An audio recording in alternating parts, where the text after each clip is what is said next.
કૃષ્ણ ભગવાન રૂક્ષ્મણીનું અપહરણ કરીને ગયા અને આયા બધા રાજાઓ છે ધૂળ ખંખેરતા ખંખેરતા કેલા કૃષ્ણ લઈ ગયો. શિશુપાળ જરાસંધને કે મારું નાક કપાઈ ગયું. ત્યારે જરાસંધ કે તારી ભેગું અમારું કપાઈ ગયું. આમ બૈરાની માફક રોવા હું બેઠો. હાલ લશ્કર તૈયાર કરીને કૃષ્ણની પછવાડે આમથી રૂકમીની મિલિટરી, આમથી પાદરમાંથી જરાસંધની મિલિટરી કૃષ્ણના રથની પછવાડે પડીને દરિયાના કાંઠે રથ જાતો તો હાક મારીને કીધું, એ સ્ત્રીના ચોર ઉભો રે. કૃષ્ણ ભગવાને આમ વ્યુહ રચીને સુભદ્રાને રોવામાં બેહારી અને કૃષ્ણ ભગવાન જેની બે લશ્કરની સામે લડે છે, એકલા હાથે બે મિલિટરીનો સામનો કરે. અને આ બલરામ છે ને રેવતીને પૂછે છે કે બે દીથી કે કૃષ્ણ કેમ દેખાતો નથી? તો કે ભાઈ વિદર્ભ નગરીથી કોઈ બ્રાહ્મણ કઈ કાગળ લઈને આવ્યો હતો અને એને લઈને ગયા. ક્યાં બલરામ બધું પામી ગયા કે આ કેટલો શરમાળ છે, મને જ પાછો કઈ વાત કરતો નથી. ન્યા ઓલી ખલટોળી બધી આવી છે. ઈ બલરામ જેને દ્વારિકામાંથી બહુ મોટું લશ્કર લઈ અને ક્રોધના વેગમાં બલરામ આવ્યા. અહીંયા કૃષ્ણ જેને ઈ રૂકમી અને જરાસંધની સામે લડતા હતા અને બલરામ તો આવીને તૂટી જ પડ્યા જેને શેત્રુજીમાં. આમ છે ને પછી તો ઓલા હજી તો આ જરાસંધની મિલિટરી તો લાડવાય નહોતા ખાધા હજી. અને એમને ડાયરેક્ટ બધા લડવા આવેલા. અને આમથી આ બધી ભાડુતી પલટણ તમે જુઓ, દાડીઓ કામ કરે અને ખેડૂત પોતે કામ કરે એમાં ફરક હોય ને. એ એટલો માર પડવા માંડ્યો ને આખી છેના છીન ભીન થવા માંડી. અને એ વખતે જરાસંધ શિશુપાલને કે કૃષ્ણ એકલો હોત ને તો અત્યારે હરાવીને કન્યા લઈ લે, પણ હવે આ દાવ આવી ગયો ને એટલે હવે આપણે અત્યારે નહીં પહોંચી શકીએ. જો લશ્કર બધું ભાગવા માંડ્યું અને હાલભાઈ જીવતો નર ભદ્રા પામે. તું જીવતો હોય તો 50 કન્યા. એ શિશુપાલને લઈને એને તરત ત્યાંથી પાછા વળ્યા. પણ રૂકમી અડતો નથી હો. એ કૃષ્ણની સામે લડતો આગળ ગયો. કૃષ્ણને એટલો બધો ગુસ્સો આવ્યો કે સીધા જઈ દોડી એને પકડી અને રથના પૈડારે બાંધ્યો. મ્યાનમાંથી તલવાર કાઢી અને દોડીને એનું માથું કાપવા ગયા ને ક્યાં બલરામે બાવડું પકડી લીધું. હા હવે ગમે એમ તો તારો હાળો થયો છે, આવા તેને. એ વખતે ઓલા રૂક્ષ્મણીને એમ થયું, ઘર મારા જેઠ કેટલા પ્રેમાળ, જોયું મારા ભાઈને બચાવ્યો, મારા ભાઈ ઉપર એટલો પ્રેમ તો હું પરણીને જાઉં ત્યારે મારા જેઠ મને કેવી હાચવશે. અને ખરેખર બલરામે છે ને રૂક્ષ્મણીને સારું લાગે ને એટલે જ બચાવ્યો. નકર કૃષ્ણ બચાવે પણ બલરામ તો મૂકે જ નહીં. એ એમ કે ઝેરી જાનવરનો રખાય, એ ઝેરી જાનવરને તો પૂરું કરો. તમે જો ઇતિહાસ વાંચો તો આ રૂકમીને જેને બલરામ જ ખલાસ કરી નાખવાના છે. આ તો હાથદીમાં બધું આ શક્ય નથી, પણ અઠવાડિયે ચિંતનમાં બેહો ને તો ખબર પડે. આ કૃષ્ણ ભગવાનના લગ્ન રૂકમીની બેન રૂક્ષ્મણી હારે થયા ને એમાંથી દીકરો થશે, એનું નામ પ્રદ્યુમન. એ પ્રદ્યુમનના લગ્ન રૂકમીની દીકરી શુભાંગીની હારે થવાના અને એમાંથી દીકરો થશે, એનું નામ અનિરુદ્ધ. અને અનિરુદ્ધના લગ્ન છે ને એ રૂકમીનો દીકરો અને એની દીકરી, એનું નામ ઇન્દુમતી. અને એની હારે જયારે લગ્ન થાય, આ લોકોમાં મામા ફઈમાં છે ને આવું બધું હાલ્યા કરે. એટલે એ જયારે ઇન્દુમતી હારે પેલા અનિરુદ્ધના લગ્ન થાય ને જાન લઈને દ્વારિકાથી આવેલા ને ત્યારે આ બાજુ માંડવામાં ફેરા ફરાતા હતા અને બલરામ રૂકમી અને બધા મહેમાનો પાસા રમતા હતા. એમાં બલરામ છે ને એ ગોઠણની હેઠે લોખંડનો ટુકડો રાખી આવી રૂડી જાદવ ગોળની જાન રે આવી રૂડી જાદવ ગોળની જાન રે ચાલો સખી જીવન જોવાને ચાલો રે ચાલો સખી જીવન જોવાને ચાલો રે નિસગવી નિરખી કોટી કંદાર પલ જાય રે કંદાર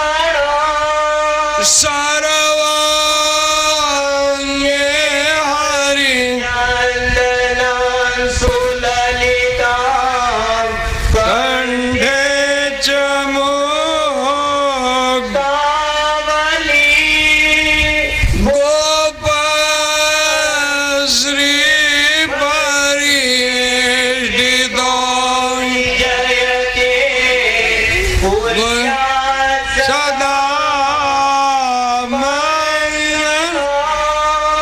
મંગલમ ભગવાન વિષ્ણુ મંગલમ ગરુડધ્વજ મંગલમ પુંડરીકાક્ષો મંગલાય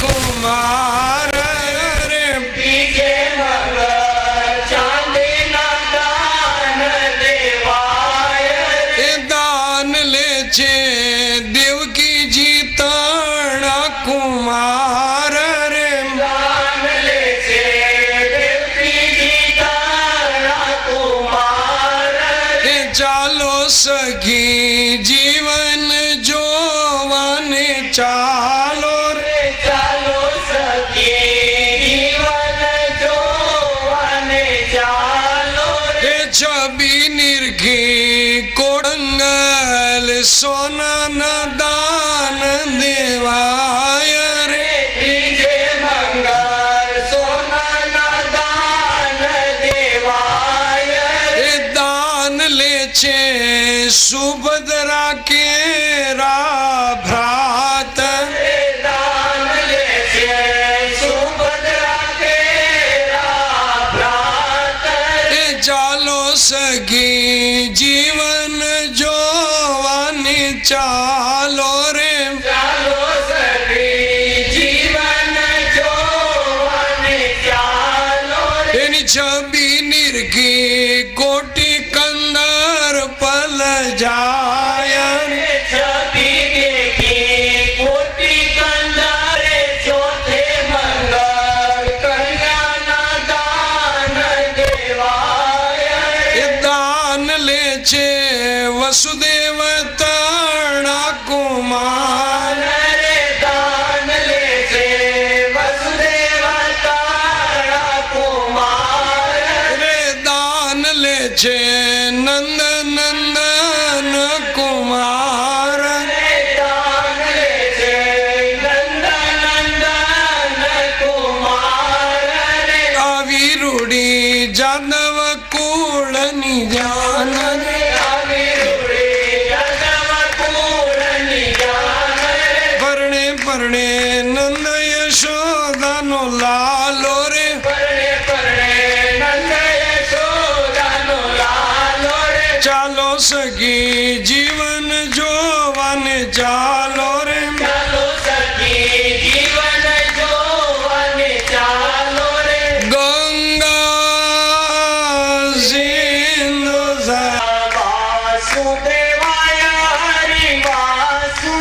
જેથી પાવનકારી પગ વડે સાચા માનવનું નિર્માણ એમાંથી થાય.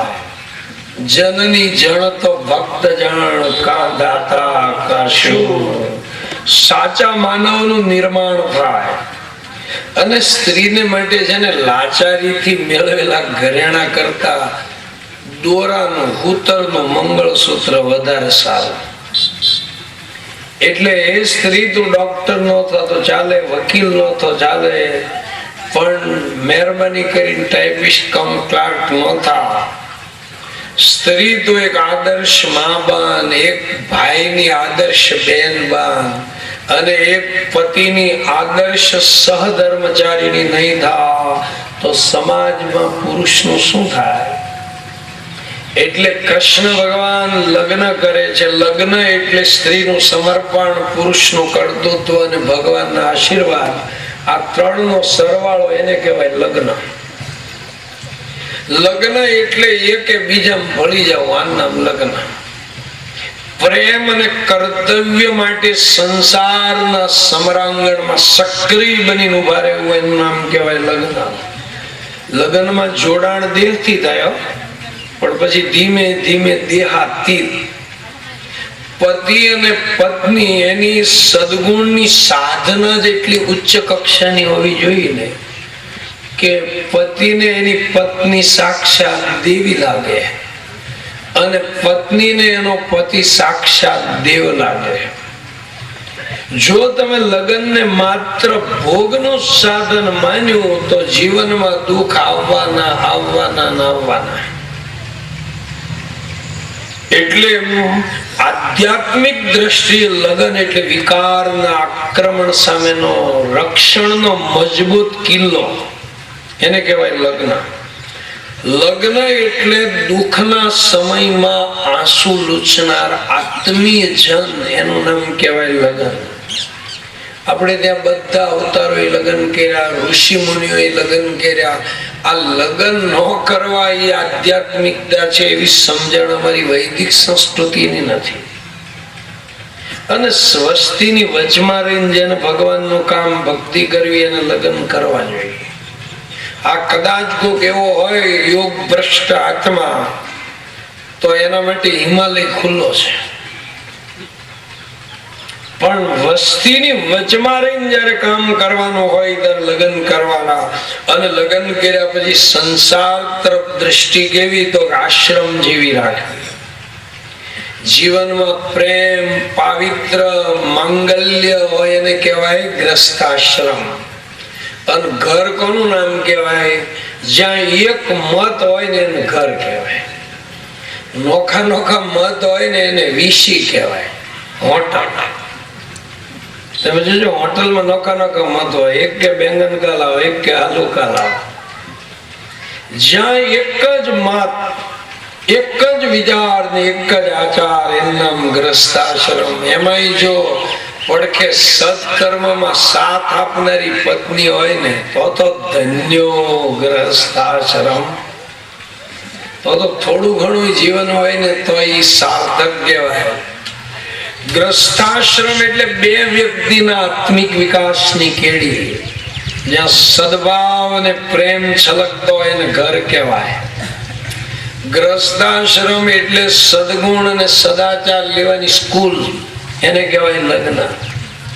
એટલે કૃષ્ણ ભગવાનના લગ્ન થયા છે અને યાદવો બધા બહુ રાજી થયા છે, પરમાનંદ બન્યા છે. લક્ષ્મી નારાયણના દર્શન કરતા મન ધરાતું નથી. રૂક્ષ્મણીજી છે ને સાક્ષાત મહાલક્ષ્મી અને કૃષ્ણ ભગવાન સાક્ષાત નારાયણ. અને આ જીવ છે ને લક્ષ્મીનો દીકરો કહેવાય. એનો લાલ બનીને જો નમે તો મહાલક્ષ્મીજી એને ભગવાનની ગોદમાં બેહાડે. એટલે ઘરમાં લક્ષ્મીને સ્થાન આપો, પણ માં તરીકે આપો. લક્ષ્મી મારી માં છે, એનો ઉપયોગ કરો. સદકર્મની અંદર ઉપયોગ, પણ એનો ઉપભોગ ન કરો, નહીં તો થપ્પડ મારી વહી જાય. લક્ષ્મીના દીકરા બનીને વાપરો તો 2-5 પેઢી હાલે. બાકી લક્ષ્મીના ધણી બનવા જાવ ને તો ઓલા રાજાની જેમ આમ છક્કડ મારીને નાખી દે. એનો લાલ બની નમો તો સુખી કરશે. લક્ષ્મીનો ધણી તો એક જ હોય, નારાયણ. એટલે અનપગામિની લક્ષ્મી આવહ હસ્તિનાદ પ્રબોધિની. વાજંતી ગાજંતી મારા ઘરે આવે પણ નારાયણ ની હારે આવે.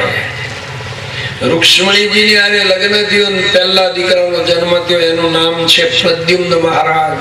પણ સૂતિકા ગ્રહમાંથી ઓલો શંભરાસુર ઉઠાવીને લઈ ગયો. એને પેટીમાં નાખીને દરિયામાં ઘા કરી દીધો. ઓલો માછલો ગળી ગયો પેટી.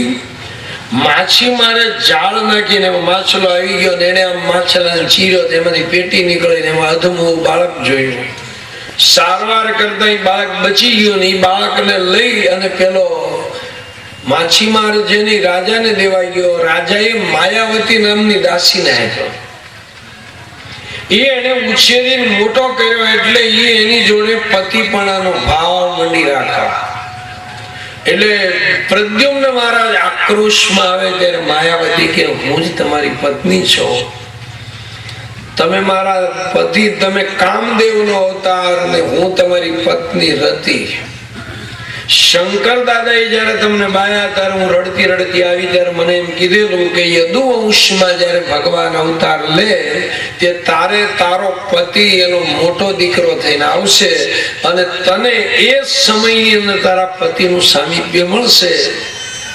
એટલે માયાવતીને લઈને પ્રદ્યુમ્ન મહારાજ છે એ ગયા છે સીધા પાછા દ્વારિકામાં અને પછી એને શંભરાસુરને ખલાસ કર્યો છે. આમ છે ને પહેલું લગ્ન રૂક્ષ્મણી હારે થયું, બીજું લગ્ન છે ને એ સત્યભામા સાથે થયું. એક સત્રાજીત નામનો યાદવ છે, એની આગળ એક મણી છે, એનું નામ છે સ્યમંતક મણી. રોજ સવારમાં સૂર્યનારાયણ ઉદય થાય ને એ મણી છે ને અમુક ભાર સોનું આપે. એટલે કૃષ્ણ ભગવાનને ખબર પડી કે આવો મણી છે પણ જો સત્રાજીત રાજને આપી દે ને તો રાજના કામ તો થાય. એટલે એને માગણી કરી પણ સત્રાજીતે કીધું કે ભાઈ એ મારી માલિકીનો છે, મેં સૂર્યનારાયણની ઉપાસનાથી મેળવ્યો છે, એટલે આ મણી હું આપીશ નહીં. એટલે કૃષ્ણ ભગવાને વાત પડતી મૂકી. હવે એમાં બન્યું એવું કે સત્રાજીતનો એક ભાઈ છે પ્રસેન કરી, એ મણી લઈને એક વખત મૃગિયા કરવા ગયો અને એમાં સિંહનો શિકાર કરવા ગયો કે નિશાન છટકી ગયું અને સિંહ સીધો તરા પ્રસેન ઉપર નાખીને પ્રસેનને મારી નાખ્યો. હવે મણી સિંહના હાથમાં આવ્યો, ક્યાં જાંબુવાન ત્યાંથી નીકળ્યો. એ જાંબુવાન છે ને એ મણી સિંહને મારી અને મણી લઈને જાંબુવાન વહી ગયો ગુફામાં. હવે અહીં દ્વારિકામાં ભાઈ ગયો, મણી ગયો એટલે એને વેમ પડ્યો કૃષ્ણ ઉપર કે એકવાર માગ્યો તો મેં ન આપ્યો એટલે એને ગમે એ મારા ભાઈનું કંઈક કરી નાખ્યું. એ ગામમાં વાત ફેલાવા માંડી. જયારે કૃષ્ણ ભગવાનને ખબર પડી ત્યારે વિના કારણે સ્યમંતક મણી ચોરી લેવાનો મિથ્યા અપવાદ આવ્યો એટલે એની ફરજ પડી તપાસ કરવાની. એટલે કૃષ્ણ ભગવાન તપાસ કરતા નીકળ્યા જંગલમાં. થોડેક દૂર ગયા કે સિંહને મરેલો જોયો. ત્યાંથી થોડાક આગળ ગયા તો પ્રસેનનું શબ જોયું. એની હગડ ઉપર ગયા તો જાંબુવાનની ગુફા આવી. જાંબુવાન અરે 27 દિવસ સુધી યુદ્ધ હાલ્યો કૃષ્ણનું જાંબુવાનનું. જાંબુવાન એના માલિકને ઓળખી ગયો એટલે તરત જ કૃષ્ણને પગે લાગ્યો, મારી ભૂલ થઈ. મણી કે હું જ લાવ્યો તો સિંહને મારી આલ્યો સેમંતક મણી અને મારી ઉપર એક કૃપા કરો, મારી દીકરીનું પાણી ગ્રહણ કરો. આમ કઈ જાંબવંતી છે ને એ કૃષ્ણને આપી. હવે જાંબવંતીને લઈને આવ્યા પછી પેલા સત્રાજીતને સભામાં બોલાવી મણી હોપ્યો અને ઓલા જાંબુવાનને જામીન રાખ્યો. તે મને અમથી અમ તો ગામમાં વગોયો, તારા ભાઈનું કેમ મરણ થયું એ પૂછ જાંબુવાનને. જાંબુવાને બધી હકીકત કીધી એટલે સત્રાજીતને થોડુંક શર્મિંદા પણ લાગ્યું. એને જેને આવી રીતનું શર્મિંદા પણ લાગ્યું એને એમ થયું મેં કૃષ્ણ ઉપર કારણ વગરનો મણી ચોરવાનો આરોપ મૂકી દીધો. હવે એની અરે સંબંધ સુધારવા સત્યભામાના લગ્ન એને કર્યા કૃષ્ણની હારે. પણ આપણે કાલ જોયું હતું કે અક્રૂર છે ને થોડાક ધન લોલુપ છે. એ દહીંમાં દૂધમાં બે માં હાલેવા છે. એટલે અક્રૂરના મનમાં એમ થઈ ગયું જો આવો મણી આપણી પાસે હોય ને તો આપણે કઈ કામ ધંધો કરવો નહીં. હવાર રોજ દી ઉગે સૂર્યનારાયણ પાસેથી અમુક વાર હોનું મળે એટલે દાન પુણ્ય થાય ને વળી ધાર્મિક કહેવાય ને એમના વાય વાય વાડી વાત આવે. આવું એના મગજમાં વિચાર આવ્યો આ અક્રૂરના મનમાં. એટલે એને એક શતધનવા નામનો યાદવ હતો ને એને ચડાયો. કારણ કે પહેલા વૃક્ષ આ સત્યભામાના વિવિશાલની વાત હાલતી હતી. ઈ પેલા યાદવની જોડે શતધનવાની હારે પાછળથી સતરાજીતે સત્યભામા આપી કૃષ્ણને. એટલે અક્રૂરે ઓલા શતધનવાને ચડાયો. જોયું તને આપવાની હતી દીકરી કે આપી દીધી કૃષ્ણને. એટલે ઓલો જરાક ચીડાઈ ગયેલો છે. એમાં કૃષ્ણ ભગવાન એક દી બાર ગામ ગયા ને એટલે આક્રોશમાં એને સત્રાજીતને મારી નાખ્યો અને મણી લઈ લીધો શતધનવા યાદવે. અને આ બાજુ છે ને જયારે સત્યભામાને ખબર પડી અને કૃષ્ણને કેવરાયું અને કૃષ્ણ ભગવાન આવ્યા અને ઓલો શતધનવા મૂંઝાઈ ગયો કે હવે મને સજા કરશે. એટલે ગયો એ અક્રૂર પાસે. અક્રૂરને કે કૃષ્ણ મને સજા કરે તો કે ઓલો મણી ક્યાં છે એ મને આપી દે પછી હું બાકીનું સંભાળી લઈશ. આમ કઈ મણી લઈ લીધો અક્રૂરે. કૃષ્ણ ભગવાને શતધનવાને સજા કરી અને પૂછ્યું બોલ મણી ક્યાં છે. એને કીધું અક્રૂરને આપ્યો છે. અક્રૂરના મનમાં એમ કે આ મણીથી આપણો નિર્વાહ ચાલે, જાત્રા થાય બધું અને સમાજમાં ધાર્મિક ગણાય.